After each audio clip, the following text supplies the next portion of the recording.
Sir ಹೇಗಿದೆ ನಿಮ್ಮದು family life? ಎಲ್ಲ ಚೆನ್ನಾಗಿದೆ. ಎಷ್ಟು ವರ್ಷ ಆಯ್ತು ಸರ್ ಮದುವೆ ಆಗಿ? 15 ವರ್ಷ ಆಯಿತು. 15 ವರ್ಷನಾ ಸರ್? ಭಾಳ ಸಂತೋಷ ಇದೆ ಅನ್ಸುತ್ತೆ ಲೈಫಲ್ಲಿ. ತುಂಬ ಸಂತೋಷ ಇದೆ. ಸರ್ ಹೇಗಿದೆ ಲೈಫಲ್ಲಿ? ಸುಳ್ಳು ಹೇಳ್ತೀರಾ ಸರ್ ನೀವು? ಸುಳ್ಳು ಕನ್ನಡ ತುಂಬಿಕೊಂಡಿವಿ. ಸುಳ್ಳು ಹೇಳಿಲ್ಲ ಅದು ಕೆಲಸ ನಡೆಯಲ್ಲ. ಮನೆ ದೇವರು ಸುಳ್ಳು. ಭಾಳ ಸಂತೋಷ. ಮನೆ ದೇವರನ್ನೇ ಸುಳ್ಳು ಅಂದ್ಬಿಟ್ರಿ. ಓಕೆ, ನಿಮ್ಮ ಹೆಂಡತಿ ಆಯ್ತು ಅಂದರೆ ಧರ್ಮಪತಿಯಾಗಿ ಸುಳ್ಳು ಹೇಳ್ತೀರಾ ಸರ್ ನೀವು? ಹೇಳ್ತೀವಿ. ಯಾವ ಕನ್ನಡ ಕೇಳ್ತೀರಾ ಸರ್? ಕಾರಣಕ್ಕೆ ಅಂದರೆ ಈಗ ಬಂದು ಸಿಗರೇಟ್ ಸೇದ್ದೆ, ಆರೋಗ್ಯ ಸರಿಯಿಲ್ಲ ಸೇದ್ಬೇಡ ಅಂತಾಳೆ, ಬೀಡ ಆಯ್ಕೆ ಮಾಡ ಅಂತಾರೆ, ಆಯ್ಕೆ ಮಾಡ್ತೀವಿ, ಬಾಯಿ ತೊಳ್ಕೊಂತೀವಿ.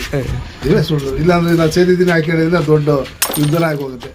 ಸೊ ಈ ಕಾರಣಕ್ಕೆ ಸುಳ್ಳು ಹೇಳ್ತಾ ಇರ್ತೀರಾ? ಹೇಳ್ತಾ ಇರ್ತೀವಿ. ಸೊ ಸುಳ್ಳು ಅಂದರೆ ನೀವು ಸುಳ್ಳು ಹೇಳೋದು ಭಯಕ್ಕೋಸ್ಕರ? ಭಯಗೆ ಏನೇನಿಲ್ಲ, ಸುಮ್ಮನೆ ಮನೇಲಿ ನೆಮ್ಮದಿ ಹಾಳಾಗುತ್ತೆ, ಮತ್ತೆ ಹಾಲಲ್ಲಿ ಮಲ್ಕೊಬೇಕಾಗುತ್ತೆ. ಹಾಲಲ್ಲಿ ಮಲಗಬೇಕು ಅನ್ನೋ ಕಾರಣಕ್ಕೆ ಸುಳ್ಳು ಹೇಳ್ತೀರಾ?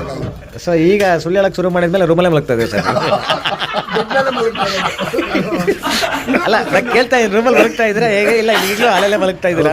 ಈ ರೂಮಲ್ಲೇ. ಅಲ್ಲ, 15 ವರ್ಷ ಜೀವನ ಅಂದಮೇಲೆ ಇವಾಗಲೂ ರೂಮಲ್ಲೇ ಮಲಗಿಸ್ಕೊಂತಾರೆ ಸರ್ ನಿಮಗೆ?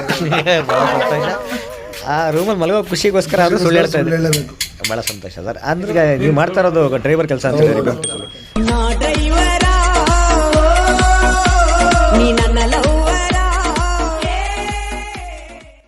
ಬಟ್ ಒಂದು ನೆನಪಿರಲಿ ಸರ್, ನಿಮ್ಮ ವೈಫ್ ಈ ವಿಡಿಯೋ ನೋಡ್ಬೋದು, ಆವಾಗ ಏನು ಹೇಳ್ತಾರೆ ನಮಗೆ ಗೊತ್ತಿಲ್ಲ. ನೆಕ್ಸ್ಟ್ ಆಗೋ ಪ್ರಾಬ್ಲಮ್ ನಾವು ಹೊಣೆಯಲ್ಲ. ಅಲ್ಲೂ ಸುಳ್ಳು ಹೇಳ್ತೀರಾ ಅನ್ಸುತ್ತೆ.